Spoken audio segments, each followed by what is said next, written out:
이혼하자. 우리 이제 더 이상 안 될 것 같아. 민석이 던진 이혼 서류 뭉치가 미끄러지며 제 손끝에 닿았습니다. 그리고 바닥에 떨어진 이혼 신청 서류에 쓰인 검은 글씨들이 제 눈앞에서 일렁였어요. 뭐라고? 제 목소리가 갈라졌습니다. 민석은 괴로운 듯 한참을 손으로 얼굴을 가리고 식탁에 앉아 있었습니다. 민석은 대답하지 않았어요. 그저 창밖을 바라보며 턱을 괴고 있었죠. 민석이 이혼 서류를 매민 그날은 바로 아버님 장례식을 마친 지 사흘째 되는 날이었습니다. 내가 선택한 일이잖아. 서류를 집으려다 다리에 힘이 풀려 종이 뭉치가 바닥으로 떨어졌습니다. 흩어진 종이들 사이로 제 이름이 보였어요. 오한나, 오한나, 오한나. 저는 무릎을 꿇고 종이를 주우려 했지만 손이 떨렸습니다. 5년 전 중환자실 앞 의료진 3명이 시아버지를 붙잡고 있었어요. 창백한 얼굴, 가쁜 숨소리. 저는 다리에 힘이 풀려 벽을 짚었습니다. 눈앞이 하얗게 번지는 순간 누군가 제 팔을 붙잡았어요. 괜찮다. 안나야.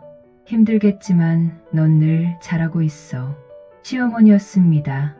주름진 손이 떨리고 있었지만 목소리만은 단단했어요. 저는 눈물이 글썽였지만 참았습니다. 하지만 시어머니는 제 등을 토닥이며 속삭였어요. 울어도 괜찮아. 내가 여기 있어줘서 고마워. 중환자실 복도 의자에 앉아 한참을 울다가 문득 고달팠지만 따뜻했던 대학 시절이 떠올랐습니다. 대학 등록금 때문에 매일 밤 편의점 아르바이트를 하던 시절이었죠. 어느 날 시어머니가 제가 일하던 편의점으로 찾아와 봉투 하나를 손에 쥐어주시며 말씀하셨습니다. 안나야, 넌 공부에만 집중해. 다른 건 신경 쓰지 마. 저는 받지 않으려 했지만 시어머니, 그러니까 그 당시 제 남자친구의 어머니는 이렇게 말씀하셨어요. 내 딸 같은 애가 고생하는 거 보면 내 마음이 더 아프단다. 그 눈빛이 지금도 생생합니다. 따뜻하고 단단하고 믿음으로 가득했어요. 저는 그 돈으로 등록금을 냈고 처음으로 밤잠을 푹 잘 수 있었죠. 중환자실 불이 꺼졌습니다. 의사가 나와 천천히 고개를 끄덕였어요. 저는 시어머니와 함께 안으로 들어갔습니다. 시아버지는 산소호흡기를 쓴 채 눈을 감고 있었어요. 저는 그 뒷모습을 보며 생각했습니다. 이 사랑 덕분에 지금의 내가 버틸 수 있다고. 병원 복도는 늘 똑같았습니다. 새벽 4시 간호사들의 발소리와 환자 호출벨 소리. 저는 간이 침대에서 몸을 일으켰어요. 목이 뻐근하고 허리가 끊어질 것 같았습니다. 시아버지는 산소호흡기를 쓴 채 가쁜 숨을 내쉬고 있었어요. 간병 1년차. 저는 아직 희망을 품고 있었습니다. 시아버지가 깨어나면, 민석이 돌아오면 모든 게 괜찮아질 거라고 믿었거든요. 하지만 민석은 일주일에 한 번 짧게 들렀다 갔어요. 여보, 오늘은 좀 더 있다 가. 제가 말을 걸면 민석은 손목시계를 쳐다봤습니다. 회사에 급한 일이 있어서. 그리고 그는 돌아섰어요. 뒷모습이 점점 작아졌습니다.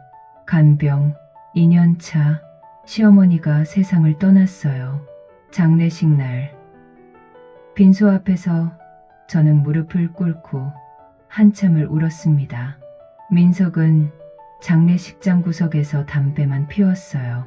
저는 그에게 다가가려 했지만 그는 먼저 밖으로 나가버렸습니다. 그날 밤 병실로 돌아온 저는 의자에 앉아 무릎을 끌어안았어요. 어둠 속에서 시아버지의 숨소리만 들렸습니다. 괜찮다. 안나야. 힘들겠지만 넌 늘 잘하고 있어. 시어머니의 목소리가 귓가에 맴돌았어요. 눈물이 흘러내렸지만 닦지 않았습니다. 간병 3년 차, 제 몸은 서서히 무너졌어요. 끼니는 컵라면으로 때웠고 잠은 의자에서 2~3시간씩 쪼개어 잤습니다. 거울 속 얼굴은 낯설었어요. 눈밑이 검게 그을리고 볼은 푹 꺼져 있었죠. 거울 속 여자는 초라했습니다. 저는 찬물로 얼굴을 씻었어요. 그날 밤 민석이 잠깐 들렀습니다. 나 출장 간다 한 달쯤. 저는 그를 올려다 봤어요. 물어보고 싶었습니다. 괜찮냐고. 하지만 차마 말이 입 밖으로 나오지 않았어요. 그리고 시간은 흘러 간병 5년 차. 시아버지가 세상을 떠났습니다. 장례를 치르고 집으로 돌아온 날, 저는 거실 소파에 주저앉았어요. 집은 텅 비어 있었습니다. 5년, 1825일. 그 시간 동안 저는 병원 복도만 걸었어요. 시아버지의 손을 잡고 시어머니를 그리워하며 민석을 기다렸습니다. 하지만 민석은 오지 않았어요. 하지만 사흘 뒤 민석이 돌아와 서류 뭉치를 식탁 위에 던졌습니다. 이혼하자. 이 차가운 한마디로 우리의 힘겹고 무거웠던 5년이 한 장의 종이로 정리되는 순간이었어요. 저는 바닥에 흩어진 서류를 하나씩 주워 모았습니다.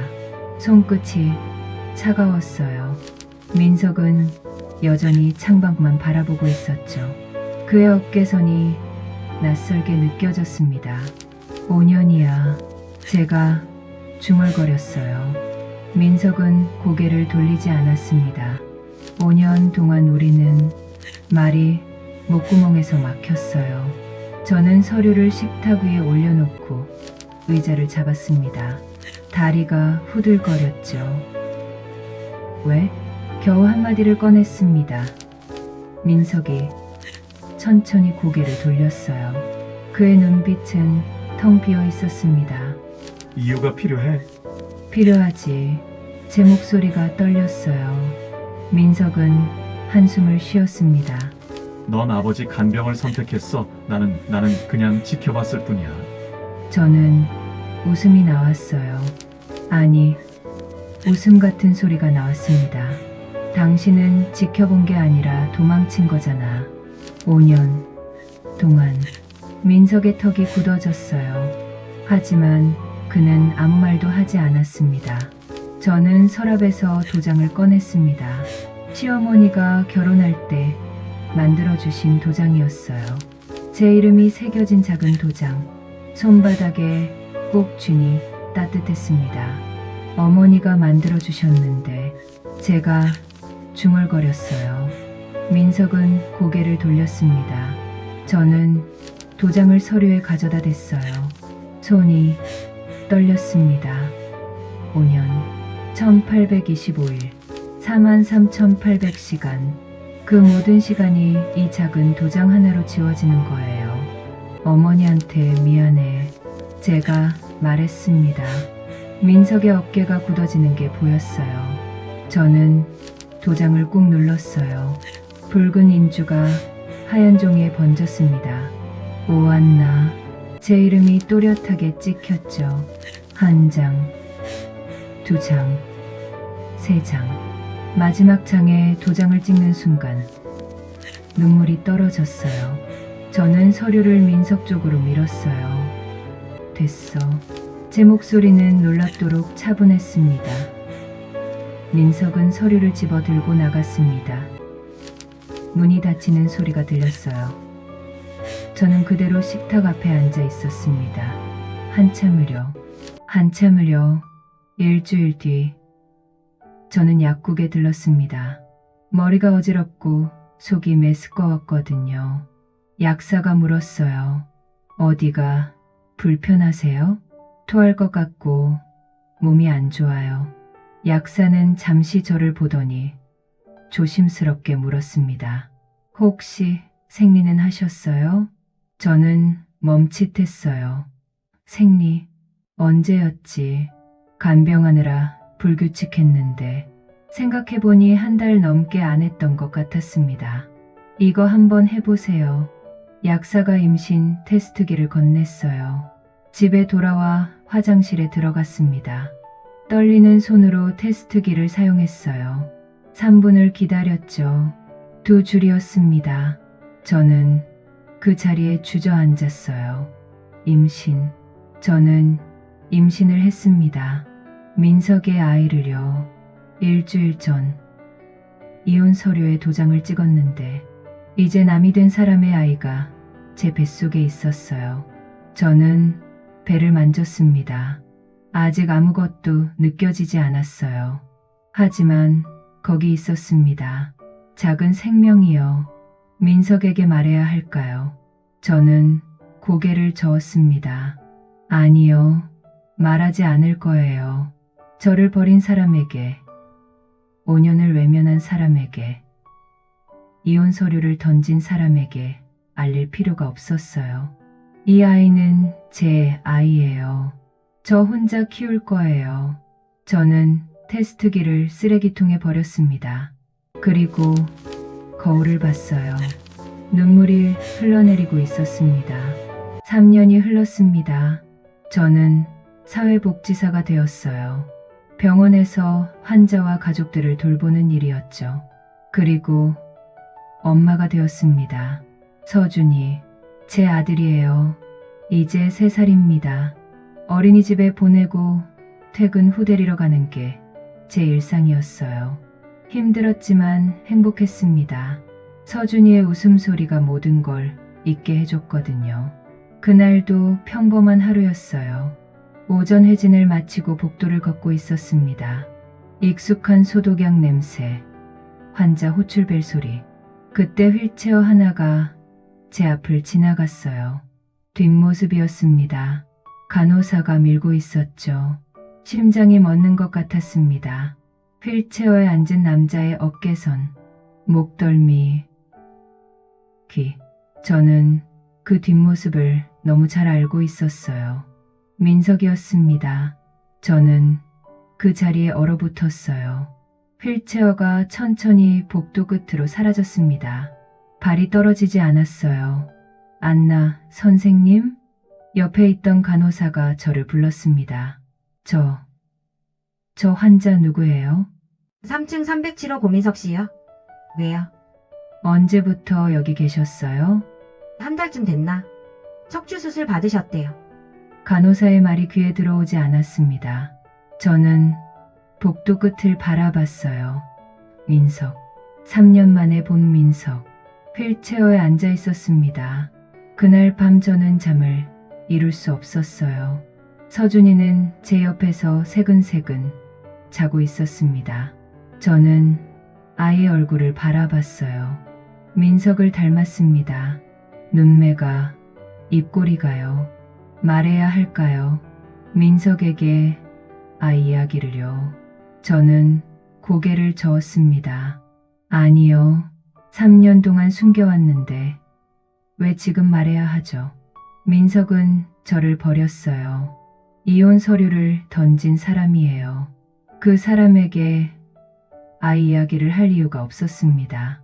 다음 날 아침, 저는 3층으로 올라갔어요. 307호 앞에 섰습니다. 문 너머로 조용한 기척이 들렸죠. 손잡이를 잡았다가 놓았습니다. 여러 번 반복했어요. 왜 왔을까요? 궁금했나요? 걱정이 됐나요? 아니요. 그럴 리 없어요. 저를 버린 사람을 왜 걱정하겠어요. 하지만 발은 떨어지지 않았습니다. 문이 열렸어요. 간호사가 나왔습니다. 안나 선생님, 여기는 왜? 다른 환자 차트 확인하러요. 거짓말이었어요. 간호사는 고개를 끄덕이고 지나갔습니다. 문틈 사이로 안이 보였어요. 침대에 누운 민석. 창밖을 바라보고 있었습니다. 수척했어요. 3년 전보다 훨씬요. 저는 문을 천천히 닫았어요. 그리고 복도를 걸어 내려왔습니다. 퇴근길. 저는 어린이집에 서준이를 데리러 갔어요. 아이가 뛰어나와 제 다리에 안겼습니다. 엄마, 저는 서준이를 안아 올렸어요. 아이의 웃음소리가 귓가에 맴돌았습니다. 서준아, 엄마 사랑해. 나도 엄마 좋아. 아이가 제 볼에 뽀뽀했어요. 저는 눈물이 날 것 같았습니다. 이게 맞는 거예요. 서준이와 저 둘이서요. 민석은 필요 없어요. 우리한테는요. 하지만 밤마다 휠체어에 앉은 민석의 뒷모습이 떠올랐습니다. 그리고 마음 한켠이 흔들렸어요. 일주일 동안 저는 3층을 피했습니다. 하지만 매일 아침 출근하면 307호가 떠올랐어요. 서준이를 어린이집에 맡기고 병원에 오고 복도를 걸으면 그 방 앞을 나도 모르게 지나가고 있었어요. 저는 결국 307호로 올라갔어요. 망설이지 않았습니다. 노크를 했죠. 들어오세요. 민석의 목소리였습니다. 저는 문을 열었어요. 민석은 침대에 반쯤 기대앉아 있었습니다. 저를 보는 순간 얼굴이 굳었어요. 눈이 커졌죠. 안나. 제 이름을 부르는 목소리가 떨렸습니다. 여기 사회복지사로 일해요. 제 목소리는 차분했습니다. 민석은 아무 말도 하지 못했어요. 저는 그의 차트를 집었습니다. 척추 협착증, 수술일, 회복형과 2년 전부터 아팠군요. 제가 말했습니다. 민석은 고개를 돌렸어요. 왜 말 안 했어요? 내가 알 필요 없었어. 그의 대답이 나왔습니다. 저는 차트를 내려놓았어요. 알 필요 없었다고? 제 목소리가 떨렸습니다. 당신 아버지가 쓰러졌을 때도 나한테 그렇게 말했어야 했어요. 5년 동안 죽어라 간병하지 말고. 민석의 얼굴이 창백해졌습니다. 안나, 그때는 뭐였어요? 내가 선택한 일이라고 했잖아요. 민석은 고개를 숙였습니다. 미안해, 미안하다고요? 저는 웃음이 나왔어요. 3년 만에 하는 말이 미안하다고요? 민석은 대답하지 못했습니다. 2년 전부터 아팠으면 그때가 우리 이혼하고 1년 뒤잖아요. 왜요? 왜 혼자 아팠어요? 민석이 천천히 고개를 들었습니다. 넌 이미 5년을 다 쏟아부었잖아. 그래서 이혼한 거예요? 제가 물었습니다. 민석은 고개를 끄덕였어요. 척추가 안 좋다고 수술해야 한다고 들었어. 그때 생각했어. 안나한테 또 이런 짐을 지울 수 없다고, 안나한테 또 이런 짐을 지울 수 없다고. 저는 그를 멍하니 바라봤습니다. 3년 전 식탁 위에 던져진 서류가 떠올랐어요. 바보 같은 사람. 제 목소리가 떨렸습니다. 그건 당신이 정할 일이 아니었어요. 민석은 아무 말도 하지 못했어요. 저는 배를 만졌습니다. 무의식 중에요. 그리고 깨달았어요. 민석이 제 손을 보고 있었습니다. 저는 황급히 손을 내렸어요. 나도 선택할 권리가 있었어요. 제가 말했습니다. 민석은 여전히 제 손이 있던 곳을 바라보고 있었어요. 나가기 전에 뒤돌아봤어요. 혼자 아프지는 마요. 그건 외로운 일이니까. 그리고 문을 닫았습니다. 복도를 걸어 내려오는데 눈물이 쏟아졌어요. 서준이 얼굴이 떠올랐습니다. 민석을 닮은 얼굴이요. 말할 뻔했어요. 아이, 이야기를요. 하지만 하지 않았습니다. 할 수 없었어요. 3년 동안 둘이서 잘 살아왔는데 왜 지금 말해야 하죠? 민석은 서준이를 모르고 서준이도 아빠를 모릅니다. 그게 나았어요. 그게 맞았어요. 저는 화장실에 들어가 얼굴을 씻었습니다. 거울 속 제가 울고 있었어요. 퇴근 후 서준이를 데리러 갔습니다. 아이가 제게 그림을 보여줬어요. 엄마, 나 이거 그렸어. 3명이 그려져 있었습니다. 엄마, 서준이, 그리고 한 명 더. 이건 누구야? 아빠. 서준이가 환하게 웃었어요. 저는 가슴이 철렁 내려앉았습니다. 사흘 동안 저는 307호를 피했습니다. 하지만 서준이가 계속 물어봤어요. 엄마, 내 아빠는 어디 있어? 아빠는 멀리 계셔. 언제 와? 모르겠어. 서준아. 아이는 고개를 갸웃하며 가시 블록을 쌓았습니다. 하지만 저는 그 질문이 계속 귓가에 맴돌았어요. 화요일 저녁, 저는 다시 307호 앞에 섰습니다. 퇴근 시간이 지나 복도는 조용했어요. 노크를 했죠. 들어오세요. 문을 열었습니다. 민석은 휠체어에 앉아 창밖을 보고 있었어요. 저를 보더니 놀란 표정을 지었습니다. 안나. 저는 의자를 끌어다 그의 앞에 앉았어요. 우리는 마주 봤습니다. 3년 만에 제대로 마주 보는 거였죠. 물어볼 게 있어요. 제가 먼저 말을 꺼냈습니다. 왜 병원에 혼자 왔어요? 민석은 잠시 망설이다 입을 열었습니다. 누구한테도 말 안 했어. 민망해서 8년 전엔 내가 아버지 간병을 너한테 떠넘겼잖아. 그때 난 도망친 거였어. 회사가 바빠서가 아니라 그냥 무서웠어. 그러고도 이혼하면서 내가 선택한 일이라고 했잖아. 얼마나 비겁한 놈이야. 저는 그를 가만히 바라봤어요. 어머니는요? 민석이 고개를 숙였어요. 어머니는 돌아가시기 전에 나한테 말씀하셨어. 안나를 잘 지켜주라고. 근데 난 어머니 돌아가시고 1년 뒤에 이혼 서류를 냈어. 저는 눈을 감았어요. 시어머니의 얼굴이 떠올랐습니다. 저도 어머니 생각 많이 해요. 제가 말했습니다. 어머니가 살아계셨으면 이렇게 되지 않았을 거예요. 우리는 한동안 말없이 앉아 있었어요. 창밖으로 해가 지고 있었습니다. 안나야, 지난번에 내가 배를 만지던데 혹시 무슨 일 있었어? 어디 아픈 데라도 있는 건 아닌가 해서. 민석이 조심스럽게 물었고 저는 순간 숨이 멎는 듯 했습니다. 제가 급하게 말했습니다. 아무것도 아니에요. 민석은 저를 가만히 바라봤어요. 안나, 정말 나한테 숨기는 거 없어? 저는 대답하지 못했고 민석은 한참을 저를 바라보다 체념한 듯 알았다고 말했습니다. 그의 목소리가 쓸쓸했습니다. 저는 입을 열었다 닫았어요. 말해야 할까요? 서준이 이야기를요. 3년 동안 숨겨온 이야기를요. 하지만 입이 떨어지지 않았습니다. 미안해. 민석이 다시 말했습니다.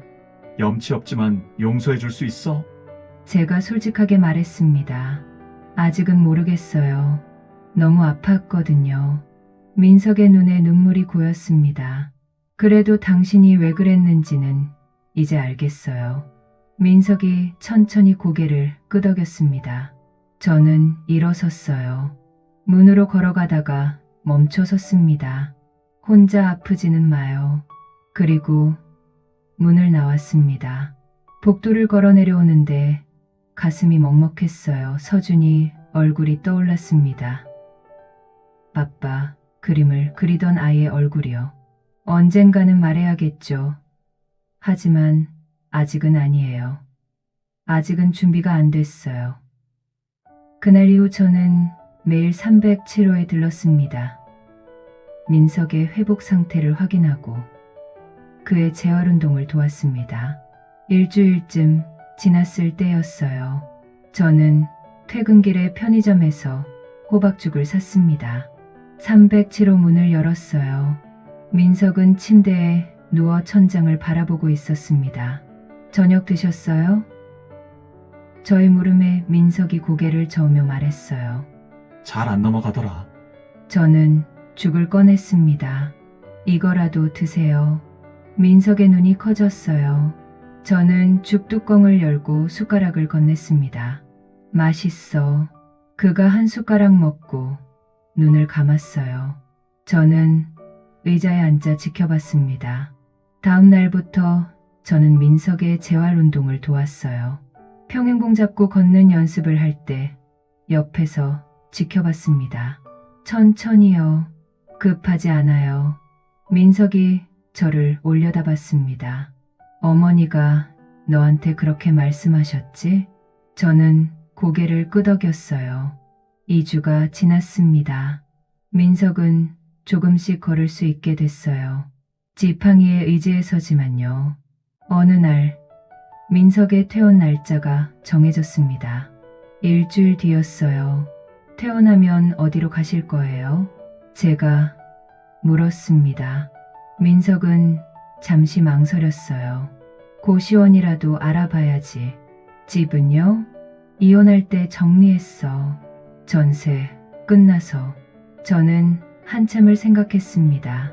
아빠 그림을 그리던 아이 아빠가 어디 있냐고 묻던 서준이의 얼굴이 떠올랐어요. 저희 집에 방 하나 비어 있어요. 민석의 눈이 커졌습니다. 안나, 오해는 마세요. 제가 말을 끊었어요. 다시 시작하자는 게 아니에요. 그냥 갈 곳 없는 사람한테 방 하나 빌려주는 거예요. 정말 괜찮아? 저는 깊이 숨을 들이쉬었습니다.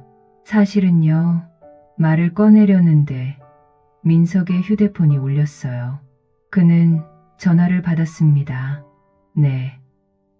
의사 선생님. 네, 알겠습니다. 전화를 끊고 민석이 말했어요. 내일 추가 검사한대. 저는 다시 입을 다물었습니다. 타이밍이 아니었어요. 나중에 다시 얘기해요. 제가 말하고 일어섰습니다. 퇴원 전날 저는 집을 정리했어요. 빈 방에 이불을 펴고 책상을 닦았습니다. 서준이가 제 뒤에서 물었어요. 엄마, 누가 와? 저는 아이를 안아 올렸습니다. 서준아. 응, 너 아빠 보고 싶어? 아이가 눈을 반짝였어요. 응. 아빠 언제 와? 저는 아이의 얼굴을 가만히 바라봤습니다. 민석을 닮은 얼굴이요. 내일 아빠가 와. 진짜? 응. 근데 서준아, 아빠가 많이 아프셨어. 그래서 천천히 친해져야 해. 알겠지? 아이는 고개를 끄덕였어요. 하지만 이해했을지 모르겠습니다. 그날 밤 저는 잠을 이룰 수 없었어요. 민석이 서준이를 보면 어떤 표정을 지을까요? 화를 낼까요? 울까요? 아니면 다음 날 아침 저는 병원으로 갔습니다. 307호 문을 열었어요. 퇴원 준비 다 하셨어요? 민석은 짐을 챙기고 있었습니다. 저는 심호흡을 했어요. 가기 전에 말씀드릴 게 있어요. 민석이 저를 돌아봤습니다. 뭔데? 우리 집에 저 혼자 사는 게 아니에요. 민석의 눈빛이 흔들렸어요. 누구 남자라도 저는 떨리는 목소리로 말했습니다. 아이가 있어요. 3살 남자아이요. 민석은 멍하니 저를 바라봤습니다. 3살? 이혼하고 임신한 걸 알았어요. 당신한테 말 안 하고 혼자 나왔어요. 민석의 얼굴이 창백해졌습니다. 손에 들고 있던 가방이 바닥에 떨어졌어요. 내 아이? 저는 고개를 끄덕였습니다. 민석은 그 자리에 주저앉았어요. 민석은 한참을 말이 없었습니다. 그저 바닥에 주저앉아 손으로 얼굴을 감싸고 있었어요. 어깨가 떨렸습니다. 내 아이가 있었어. 3년 동안. 왜 말 안 했어? 민석이 고개를 들었어요. 눈물이 흘러내리고 있었습니다. 당신이 저를 버렸잖아요. 제가 말했습니다. 이혼 서류를 던지고 내가 선택한 일이라고 했잖아요. 그런 사람한테 왜 아이 이야기를 해야 해요? 민석은 대답하지 못했습니다. 3년 동안 우리 둘이 잘 살았어요. 당신 없이도요. 제 목소리가 떨렸어요. 근데 서준이가 물어봐요. 아빠는 어디 있냐고, 언제 오냐고. 민석의 눈에서 눈물이 쏟아졌습니다. 미안해. 정말 미안해.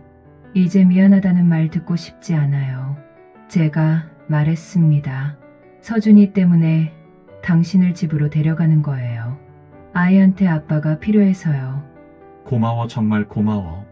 집으로 가는 택시 안은 조용했습니다. 민석은 계속 창밖만 바라봤어요. 저도 말을 걸지 않았습니다. 집 앞에 도착했어요.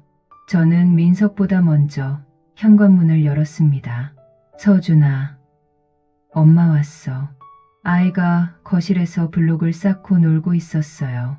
제 목소리를 듣고 고개를 들었습니다. 엄마, 서준이가 뛰어왔어요. 하지만 문 앞에 선 민석을 보고 멈칫했습니다. 민석은 현관에 서서 아이를 바라봤어요. 입술이 떨렸습니다. 눈물이 또 흘러내렸죠. 서준아, 제가 아이의 손을 잡았습니다. 인사해. 아빠야. 서준이는 민석을 올려다봤어요. 고개를 갸웃했습니다. 아빠? 응. 아이는 천천히 민석에게 다가갔어요. 아빠, 안녕하세요. 아이와 눈높이를 맞췄어요. 떨리는 손으로 서준이의 손을 잡았습니다. 안녕, 서준아. 그의 목소리가 흔들렸어요. 서준이는 민석의 얼굴을 가만히 바라봤습니다. 아빠, 왜 울어요? 아빠가 서준이를 너무 보고 싶었어. 나도. 서준이가 환하게 웃었어요. 그리고 민석의 품에 안겼습니다. 민석은 아이를 꼭 껴안았어요. 어깨가 떨렸습니다. 소리 없이 울고 있었죠. 저는 그 모습을 가만히 바라봤습니다. 가슴이 먹먹했어요. 눈물이 흘러내렸습니다. 한참 뒤 서준이가 민석의 품에서 빠져나왔어요. 아빠, 나 그림 그렸어. 보여줄까? 응, 보여줘. 아이가 방으로 뛰어갔습니다. 민석은 천천히 일어섰어요. 저와 눈이 마주쳤습니다. 안나, 빈 방은 저쪽이에요. 저는 복도를 가리켰습니다. 민석은 아무 말 하지 못했어요. 저녁을 먹었습니다. 서준이는 신이 나서 계속 민석에게 말을 걸었어요. 민석은 아이의 말을 하나하나 듣고 대답해줬습니다. 어색했지만 조심스러웠지만 따뜻했어요. 밤이 되었습니다. 서준이를 재우고 나왔어요. 거실에 민석이 앉아 있었습니다. 창밖을 바라보고 있었죠. 저는 반대편 소파에 앉았습니다. 우리 사이엔 거리가 있었어요. 안나, 나에게 시간을 줘. 내가 좋은 아빠가 될 수 있게. 천천히. 천천히. 저는 고개를 끄덕였어요. 천천히요. 서준이를 위해서 창밖을 바라봤어요. 이게 시작일까요? 끝일까요? 저는 모릅니다. 하지만 지금 이 순간만큼은 옆방에서 서준이의 잠꼬대가 들렸어요. 아빠, 저와 민석은 동시에 그쪽을 돌아봤습니다. 그리고 눈이 마주쳤죠. 창밖으로 별이 하나 떠올랐습니다.